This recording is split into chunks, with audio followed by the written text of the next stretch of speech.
Naluwas gikan sa kamatayon ang kanhing board member sa Maguindanao del Sur nga si Taharudin Frank Mlok. Human gipaulanan og bala ang sakyanan niini nga usa ka Toyota Fortuner nga color black sa Tacurong City, Sultan Kudarat kagahapon adlaw nga Lunes.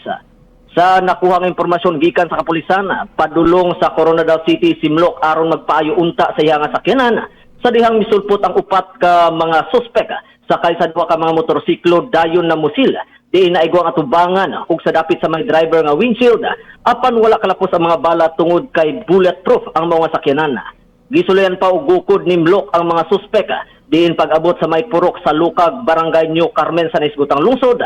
Naapsan niya ug gibangga na usa sa mga motorsiklo ug natumba daplin sa kalsada apan nakaikyas gihapon ang duha ka mga sakay niini.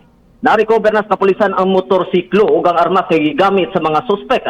Matud pa ni Barangay Chairman Freddy Bringasa, badjudge nga mga motorsiklo ang gisakyan sa upat ka mga suspek nga gibana-bana nga anaa sa pangidaron nga 19 hangtod sa 20 anyos. Padayon ang ginahimong investigasyon sa Tacurong City PNP aron masuta ang posible nga motibo sa pagpamusil ug aron mailhan ang mga suspek. Katropang Marjon, kumusta man ang status sa former board member nga giambush katropang Marjon?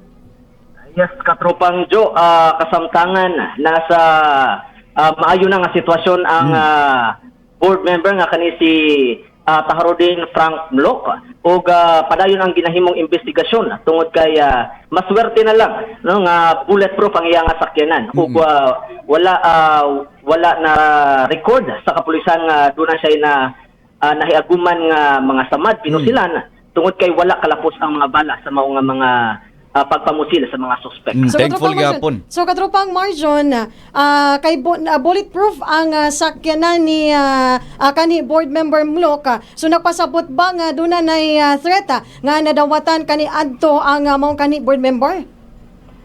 Kana katropang Hanilu, sa report no nagapadayon pang ng investigasyon sa mao nga insidente ug wala pa gipagawas nga pahayag ang biktima nga si Mlok nga kanhi board member sa mao nga insidente kung aduna ba siya nadawat nga mga death threat kani adto. So atol ba sa mong pangitabo katropang Marjon doon na ba ni kauban si kanhi board member Mlok? Yes, katropang Hanilo, kauban niya ang iyahang anak nga lalaki. Di na nakahinabi ganis kapulisan nga maoy ni Saysay. Kini sila padulong paunta sa Coronadal City aron magpaayo sila nga sakyanan. Okay, so katong sakyanan katropang Marjon, wala dito kanang gikaingon tag unsa ni kining ni standby dito nya dito nagmuntar og kining unsa tawag ani giatangan ang former board member katropang Marjon. So iya ditong gibanggaan. Motong nalagpot siguro ni sa kasagbutang bahin katropang Marjon. Yes, sakto ka na katropang Joe. Mao na ang motorsiklo, no? Usa sa mga motorsiklo nga gamit sa suspect na dito natumba na lagpot din taon kilid sa karsada. Pero nakatakas gihapon ang mga suspect. So sa to paduha ni ka duha ka motorsiklo ni? Yes, sakto ka na katropang Joe. Duha ka motorsiklo nga mga bajaj nga motorcycle. So kaning itawag tag bulletproof ang sulakyan ni former board member Mlok katropang Marjon. Basin og posible nga dunan siya threat katropang Hanilo. So kay mingon tag once kami tag bulletproof ang ato ang ang sakyanan. Gapanagang na. Oo. Sa safety. Yes, posible ka na katropang Joe, katropang Hanilo, no? Kaya siguro wala pa ta na sayo kung unsa jud ang motibo no sa padayon pa ang investigasyon pero isa na sa tan-aw nga anggulo no ginatanaw nga anggulo sa mao nga insidente mao na nga naniguro na jud kini si kanhing board member nga Taharudin Frank Mlok. So sumala pa katropang Marjon gigo ko sa mga kani board member ang mga suspitsado. So posibilidad ba nga na may ungan niya?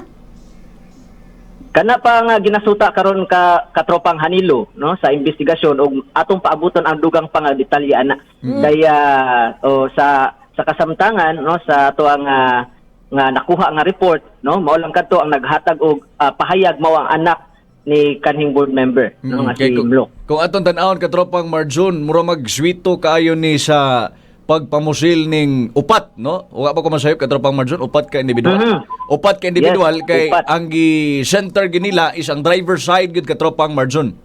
Yes.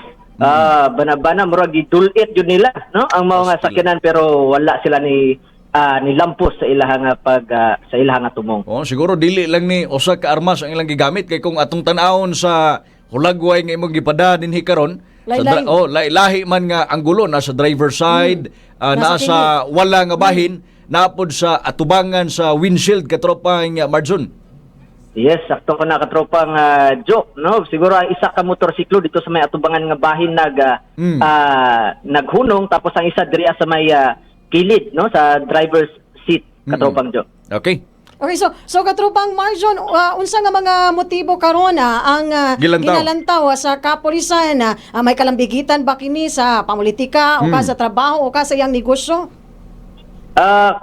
Sa kasamtangan katropang Hanilo, no, mao pa paabot nato nga igpagawas nga report gikan sa kapulisan, no, kaya sa karon ang panghitabo lang sa gyud sa mao nga ambush sa mao nga board member.